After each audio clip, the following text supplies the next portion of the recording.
I never thought I'd be sitting in a luxury Miami Beach resort feeling this miserable. What was meant to be a memorable family vacation has turned into a nightmare, thanks to my sister-in-law Ella, 38F. I'm here with my wife Ra, 42F, who I've been married to for 10 wonderful years, along with her elderly parents, 76M, 70F, and Ella. 2 days into this trip, and I'm already at my wit's end with how Ella is treating me. Ra and I have built a comfortable life together over the past decade. We both hold executive positions at our respective companies, and we've worked hard to reach where we are. Our lifestyle reflects our success. We take at least 3 major vacations every year, plus several weekend getaways to break the monotony of our busy lives. We chose not to have children, which gives us the freedom to travel extensively. For the past couple of years, we've made it a point to include Ra's parents in one of our annual trips. Her father's health has been declining rapidly, and her mother struggles to manage traveling alone with him. This summer's trip held special significance. Ra's father expressed a wish to visit Miami, the city where he and his wife had spent their honeymoon nearly 5 decades ago. There was something in his voice when he mentioned it, a hint of urgency that suggested he feared this might be his last chance to revisit those cherished memories. When he offered to contribute to the expenses, knowing how costly a week in Miami would be, I immediately declined. These people have treated me like their own son for the past decade, and I wanted to do this for them. My financial situation allows me to comfortably cover such expenses, and seeing their joy at returning to Miami was worth every penny. Our trip changed completely when Ella asked to join us. Unlike Ra and me, Ella's financial situation has always been tight. She has 3 school-going kids, and her husband's income barely covers their basic needs. Every time we'd share photos from our travels, she'd comment about how she hasn't been able to afford a proper vacation since her honeymoon. This year, she directly approached us about joining the Miami trip. Despite knowing I'd have to cover all her expenses, I agreed. After all, family should help family. From the moment we landed in Miami, something felt off about Ella's behavior. The first red flag appeared just hours after checking into our beach resort. Ella suggested taking a family photo in front of the stunning ocean view. I reached for my phone, ready to set the timer so everyone could be in the picture. That's when she stopped me. "Oh, can you take the picture for us? We want just the 4 of us, Mom, Dad, Ra, and me." Her words hit me like a slap in the face, but I stayed quiet, thinking maybe they wanted one photo of their original family unit. But this wasn't a one-time thing. Ella turned it into the theme of our entire vacation. At every tourist spot, every restaurant, every memorable moment, she'd find a way to exclude me. "Oh, just the 4 of us, or this one's just for family," became her constant thing. I became the designated photographer, forever behind the camera instead of making memories with my wife and in-laws. Even worse, Ella started posting these photos on social media, creating a narrative where I didn't exist in this family vacation. Ra would occasionally step in, insisting I was family too, and my in-laws would invite me to join the photos, but Ella always managed to manipulate the situation until I was back behind the camera. It felt like I was nothing more than a walking ATM and personal photographer for their perfect family reunion. After a long day of walking and sightseeing, I was looking forward to relaxing in the pristine water with its breathtaking ocean view. Just as I was about to step into the pool, Ella struck again. "Can you stay out for a bit? We want a girl's photo, just Ra, Mom, and me." What started as one innocent sounding request turned into an hour of me standing at the poolside while Ella started an endless photo shoot.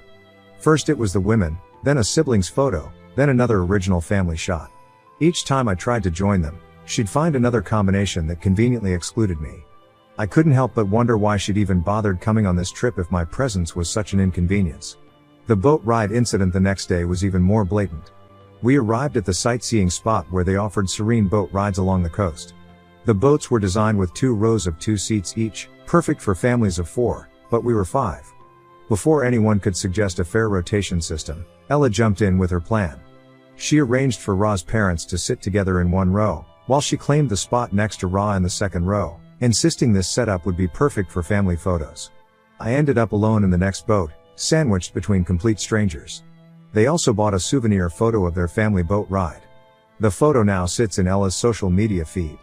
The souvenir photo from the boat ride became a perfect symbol of my entire vacation experience. Me, awkwardly squeezed between strangers while my wife and her family created perfect memories without me. I couldn't help but notice that in every situation where someone had to be excluded, that someone was always me. Ella never once offered to switch places or take a turn being the odd one out, despite the fact that this entire vacation was happening on my dime. The dinner at the upscale seafood restaurant was also the same. I had spent weeks securing this reservation at one of Miami's most exclusive waterfront restaurants, specifically requesting a prime table with an unobstructed view of the sunset. When we arrived, the hostess led us to a round table for 6, perfectly positioned to catch the golden hour light across the ocean. I had envisioned sharing this romantic moment with Ra, the two of us seated together enjoying the view while her parents sat across from us. Ella could have easily taken one of the side seats. After all, she was the last-minute addition to our trip. Instead, before anyone could even pull out a chair, Ella sat next to Ra, while her parents naturally took the prime viewing spots. I found myself relegated to the worst possible position, wedged between the busy server station and Ra's parents, with my back to the sunset I had specifically planned this dinner around. When Ra tried to stand up for me, suggesting we rearrange the seating, Ella's true colors showed. She snapped at her sister, telling Ra to stop being so clingy and reminding everyone that this was a family vacation. The dinner only got worse as the evening progressed. I tried to participate in the conversation, hoping to find some common ground, but Ella had other plans. Every time I attempted to join in, she would deliberately steer the discussion toward childhood memories, high school adventures, and family inside jokes, topics that obviously excluded me.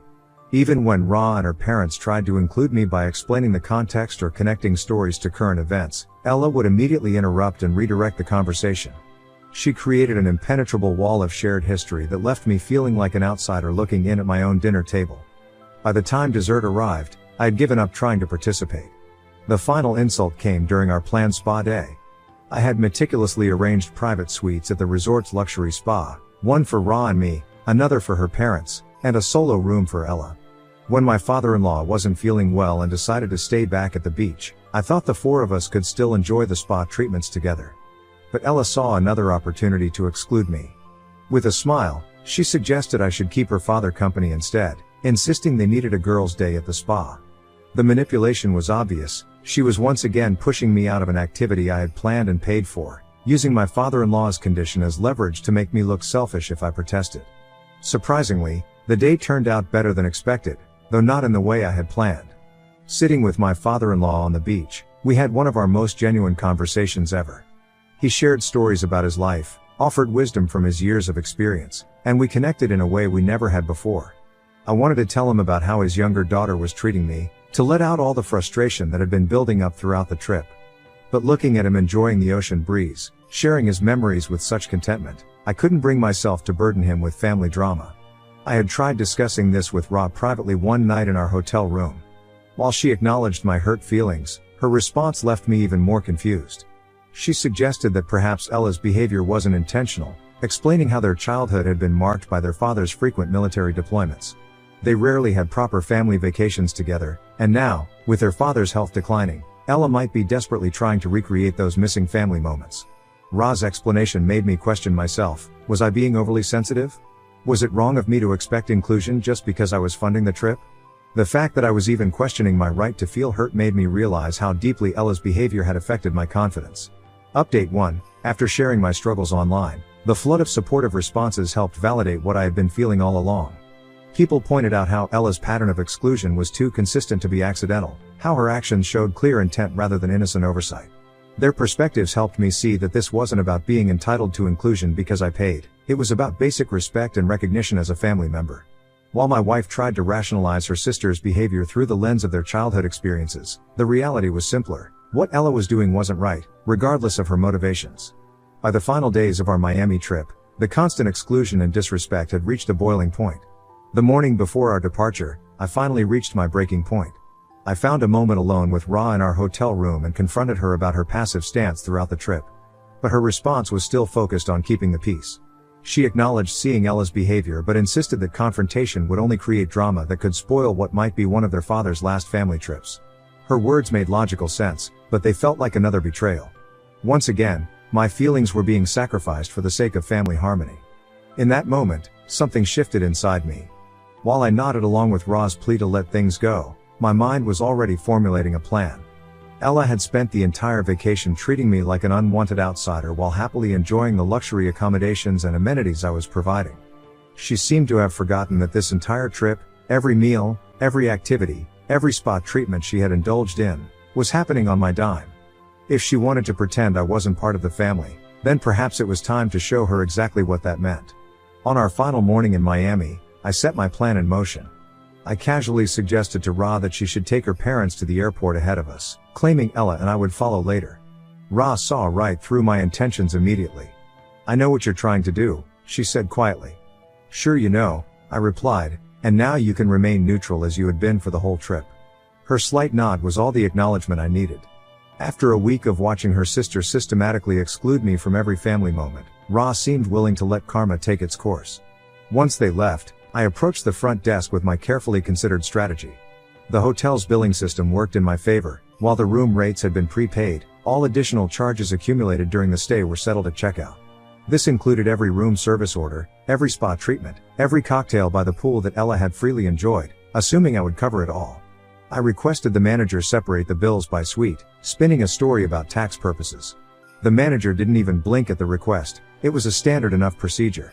As I stood there watching him process the separation, I couldn't help but think about how Ella had never once thought about the cost of her actions, either emotional or financial. That was about to change. After settling the bills for my own room and my in-law's suite, I waited for the moment of truth. Ra and her parents were already on their way to the airport. They needed extra time due to her father's mobility issues and wheelchair arrangements. That left just Ella and me in the hotel lobby when the manager called her down to settle her account. The color drained from Ella's face as she stared at the itemized bill in her hands. The total amount was staggering, probably several months' worth of her usual expenses. Her eyes darted between the bill and my face, confusion turning to panic as reality set in. "You're not covering mine?" I maintained my composure. "I've already paid for my family. You can cover for yourself." Ella fumbled with her credit card, her hand shaking slightly as she handed it to the manager.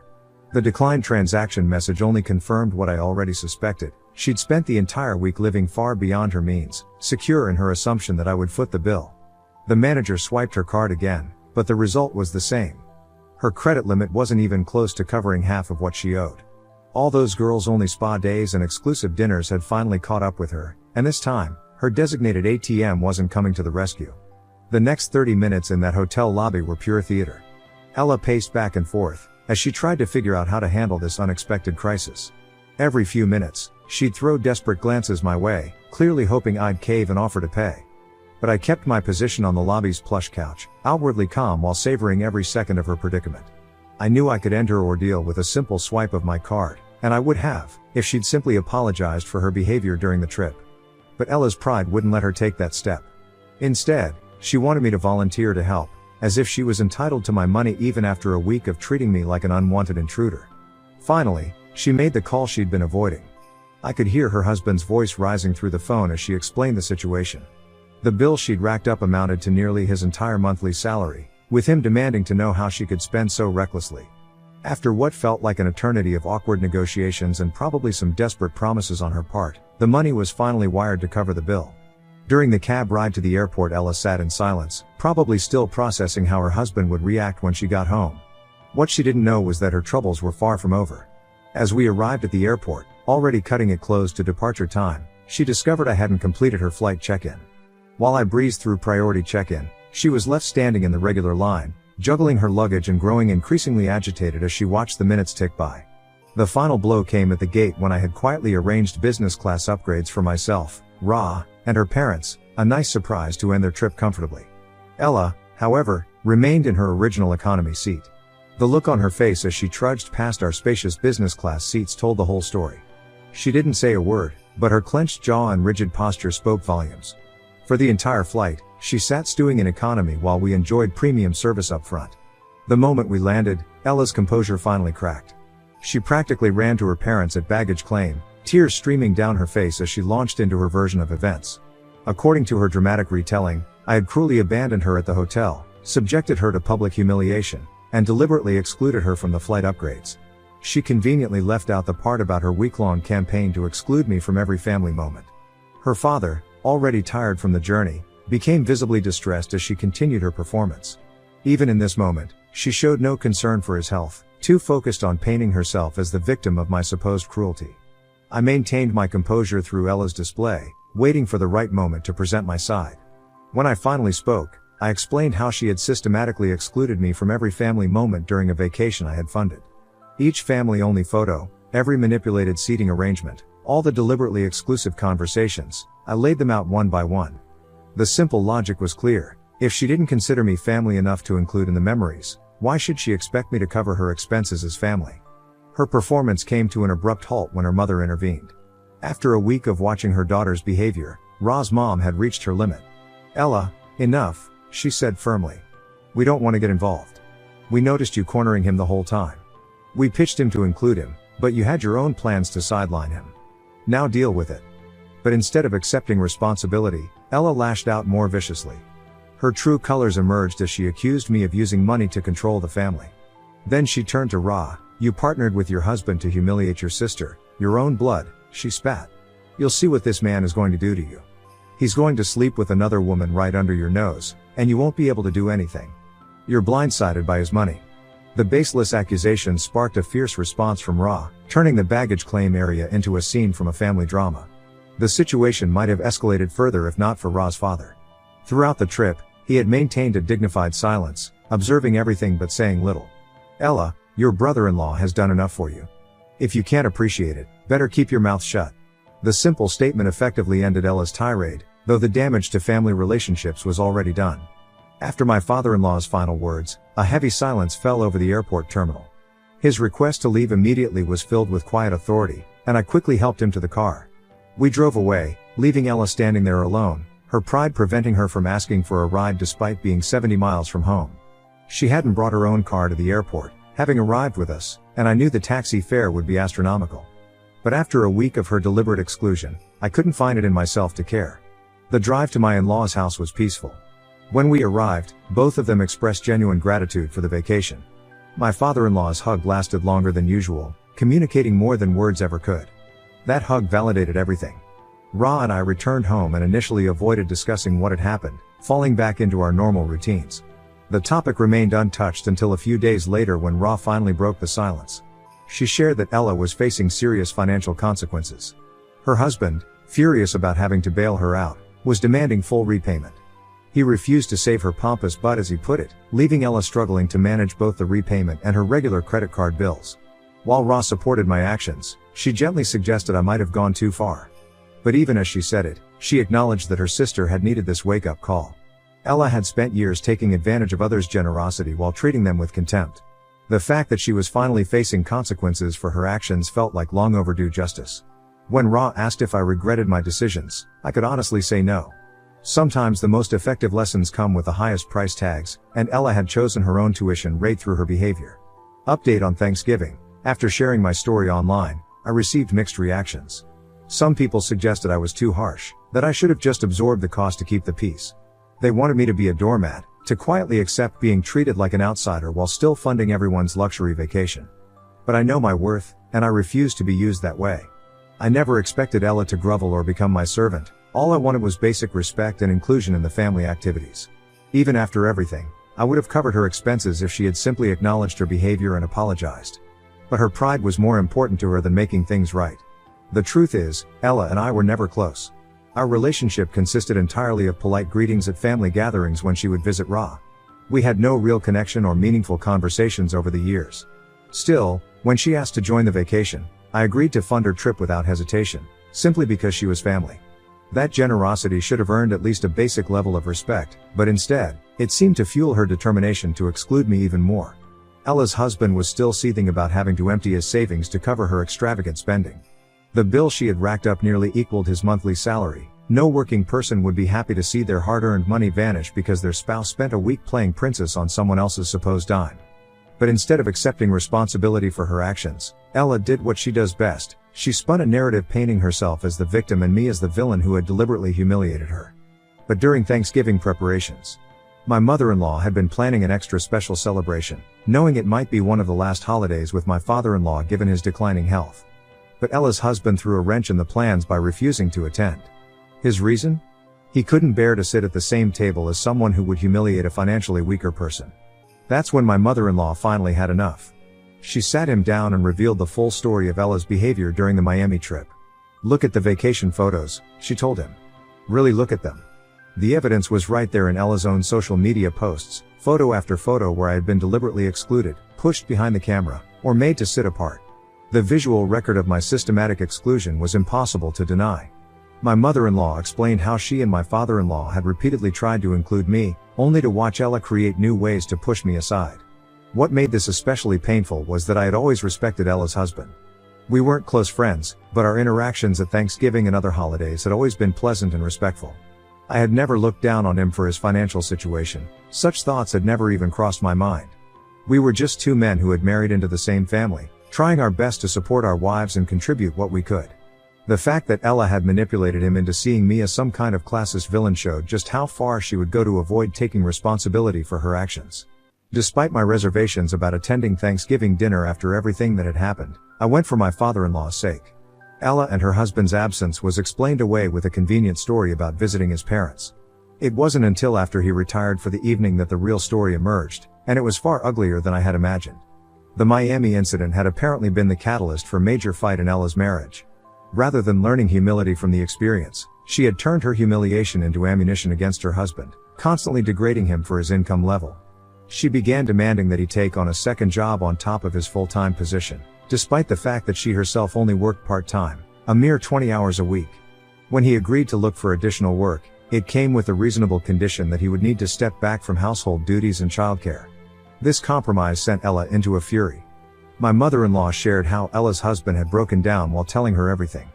The expectations being placed on him were staggering. Ella wanted him to work well over 40 hours a week while still maintaining his share of domestic responsibilities, all while she maintained her leisurely schedule. The entitled attitude that had been so evident during our Miami vacation was apparently just the tip of the iceberg. The woman who had spent a week racking up expenses she couldn't pay was now berating her hard-working husband for not providing her with a more luxurious lifestyle. My mother-in-law had tried everything to make Ella see reason. She counseled her daughter, defended her son-in-law, and attempted to make Ella understand the unreasonableness of her demands. But it seemed the taste of luxury during our Miami trip had awakened something dangerous in Ella. The woman who once claimed to be content with simple family vacations was now obsessed with living a lifestyle she hadn't earned. The situation became so concerning that my mother-in-law finally had to deliver a harsh ultimatum. She told Ella point blank that if her behavior led to divorce, she shouldn't expect any support from the family. More importantly, she was warned to keep any marriage troubles away from her father. His health couldn't handle the stress of watching his daughter's marriage implode over her newfound materialism. On our drive home from Thanksgiving dinner, Ra and I reflected on how our well-intentioned invitation had backfired. I remembered a quote I'd seen displayed at the resort: "Once you experience the luxury of a private island, you'd never set foot on a public island." The same principle applied to someone who'd experienced business class after years of economy. There's no going back. We had inadvertently given Ella a glimpse of a lifestyle she couldn't sustain, and now her husband was paying the price. The whole situation left me feeling guilty, not for making her pay her own bills, but for exposing her to a standard of living that had corrupted her perspective so completely. Her husband, a decent man who worked hard to provide for his family, was now being punished for not being able to maintain the luxury she'd briefly tasted. I could only hope she would come to her senses before she destroyed her marriage in pursuit of a lifestyle she couldn't afford.